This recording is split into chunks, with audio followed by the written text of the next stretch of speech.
Lahore chamber of commerce and industry میں market affair committee کا اجلاس کنوینئر وقار علی کے زیر صدارت ہوا، جس میں صدر Lahore chamber Fahim ur Rehman Saigal, patron in chief پیٹما Chaudhry Zafar Mahmood, chairman Nabeel Mahmood, senior vice chairman Raja Imran, senior نائب صدر ملک عرفان سلطان، صدر اوورسیز حاجی شفاق، وائس چیئرمین حافظ عمران، جنرل سیکرٹری احمد بخاری، فنانس سیکرٹری عبداللہ چودھری، انفارمیشن سیکرٹری میاں شاہد، صدر غازی روڈ شیخ رفاقت، سرپرست شیخ عمران، کوآرڈینیٹر شفیق کمبو،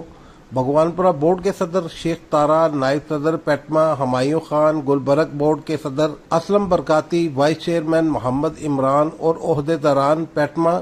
چودھری نصیر، سینئر نائب صدر سیف اللہ سندھو، وائس چیئرمین ناصر ہاشمی، چودھری عقیل، سینچری ٹاور شاہد مجید، صدر cantt board Arshad Javed, chairman cantt board Mian Javed, toy market Shah Alam کے صدر ضیاء الدین بٹ، حسن بٹ، گلو بٹ، صافی برادری پنجاب کے صدر عبد الرؤف خان، دل محمد روڈ سے جنرل سیکرٹری رانا سعید اور ان کے عہدیداران، اعظم کلاس مارکیٹ سے پیٹما کے senior عہدیداران Haji Ijaz, Raza but, حافظ رضا، خالد، شیخ سمیع اللہ،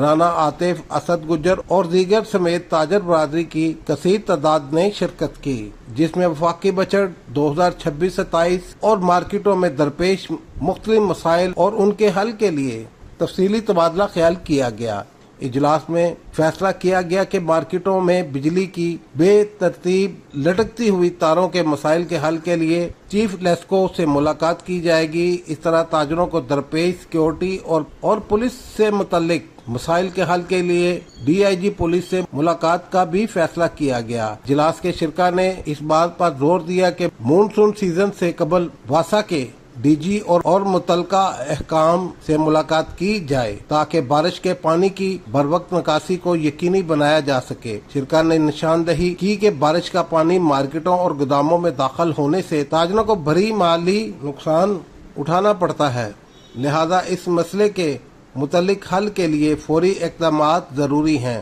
مزید انتظامیہ اور شہری مسائل کے حل کے لیے ڈپٹی کمشنر سے ملاقات کرنے پر بھی اتفاق کیا گیا۔ کیمرہ ٹیم کے ساتھ شاہد اقبال، لاہور 24 نیوز لاہور۔